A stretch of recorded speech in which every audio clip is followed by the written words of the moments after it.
हम next topic देखते हैं। लेटर वैदिक पीरियड, उत्तर वैदिक काल या पोस्ट वैदिक पीरियड। ये वो पीरियड है जहाँ पर सिंप्लिसिटी से धीरे धीरे कॉम्प्लिकेशन की ओर सोसाइटी बढ़ती जा रही है। जैसा कि आपको बताया कि ऋग वैदिक काल में बहुत सिंपल होता है, साधारण जीवन होता है, सब कुछ बिल्कुल ही परफेक्शन के साथ होता है।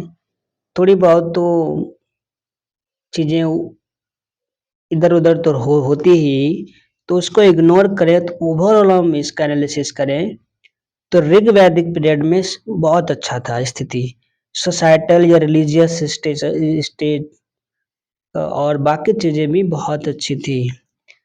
लेकिन लेटर वैदिक पीरियड में चीजें रिवर्स होना प्रारंभ हो जाती है, कॉम्प्लिकेशन सोसाइटी में आना प्रारंभ हो जाते हैं। जैसे मैं सोसाइटी की बात करूं तो उसमें 4 वर्ना जो हुआ करते थे, अब वो 4 वर्ना जिसको आप जानते हो, 4 वर्ना कौन कौन से थे? ब्राह्मण, क्षत्रिय, वैश्य और शूद्र। ये चारों जहाँ ऋग वैदिक पीरियड में on the basis of Karma था, अब हो गया on the basis of birth. मतलब जो एक बार ब्राह्मण बना, उसके बच्चे हमेशा के लिए ब्राह्मण हो गए हैं, चाहे काम वो कुछ भी करे। जो वैश्य एक बार हो गए, उसके जनरेशन आगे वैश्य ही रहेंगे, वो कभी नहीं सुधर सकता। तो this was the complications you can understand. So varna system established in the society on the basis of birth. Next हमारा वुमेन की पोजीशन देखें तो जैसा ऋग्वैदिक काल में वुमेन का पोजीशन, महिलाओं की स्थिति अच्छी थी, वहीं पर क्योंकि वहाँ पर विधवा पुनर्विवाह वगैरह इस तरह की चीजें भी देखने को मिलती थी, यहाँ पर उसकी स्थिति थोड़ी सी डिक्लाइन हो गई और स्थिति थोड़ी खराब हुई। और इसी टाइम में गोत्र नाम का चीज है ना, सोसाइटी में आता है और गोत्र का इंट्रोडक्शन हो जाता है।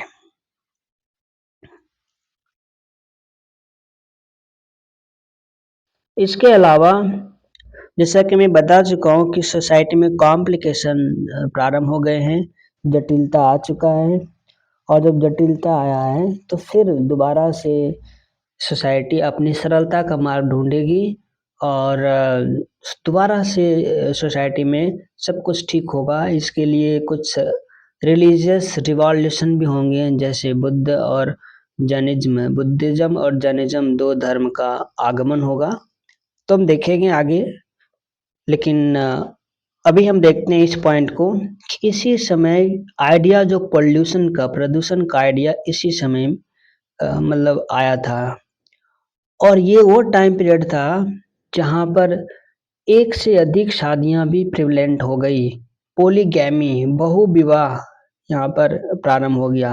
हालांकि आइडियली मोनोगैमी हुआ करते थे, एक विवाह, लेकिन बहुविवाह प्रचलित होने लग गए, जबकि इतना ज़्यादा ऋग वैदिक पीरियड में देखने को नहीं मिलता है। कॉम्प्लिकेशन आ गया। और कुछ इम्पोर्टेंट पॉइंट देखते हैं, कुछ जो मैरिजेज हैं उसके नाम याद रखने हैं, जैसे लव मैरिज, गंधर्व विवाह को कहते हैं। और अनुलोम विवाह का मतलब होता है कि जो एक मेल है वो अपर कास्ट का हो और फीमेल लोअर कास्ट का हो, तो मानते हैं ठीक है, मतलब सही चल रहा है। ये अनुलोम है, अनुलोम विवाह। यही रिवर्स हो जाए, मतलब फीमेल अपर कास्ट की हो और मेल लोअर कास्ट का हो, इन दोनों के बीच में शादियां होती है तो उसको प्रतिलोम विवाह कहते हैं। नेक्स्ट हम रिलीजन की बात करें तो रिलीजन की बात करें तो रिलीजन में भी एक बात सामने आएगी। सॉरी, मैंने पहले कुछ और बोल दिया था। तो प्रजापति सबसे इम्पोर्टेंट हो यहाँ पर हो जाता है, सुप्रीम गॉड के रूप में प्रजापति सबसे इम्पोर्टेंट हो जाते हैं। जैसा कि आपको पता है ऋग्वैदिक पीरियड में इंद्र का स्थान सर्वश्रेष्ठ था और इंद्र के बाद अग्नि वहीं इंद्र और अग्नि अपना मतलब प्रिविलेंस, अपना जो इम्पोर्टेंस खो देती है और उसके स्थान पर मोस्ट इम्पोर्टेंट और सुप्रीम गॉड के रूप में प्रजापति का प्रारंभ हो जाता है। मतलब इनको लोग सबसे ज़्यादा सुप्रीम गॉड के रूप में प्रजापति को माना जाने लगा। ये वही टाइम था जहाँ पर मूर्ति पूजा प्रारंभ हो जाता है।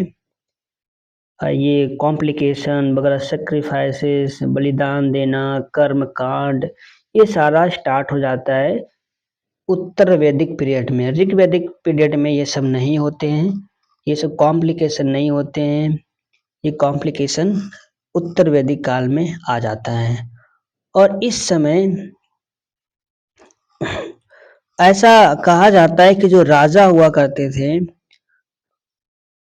उसमें 12 रत्न थे, ऐसा शतपथ ब्राह्मण ग्रंथ में लिखा हुआ है।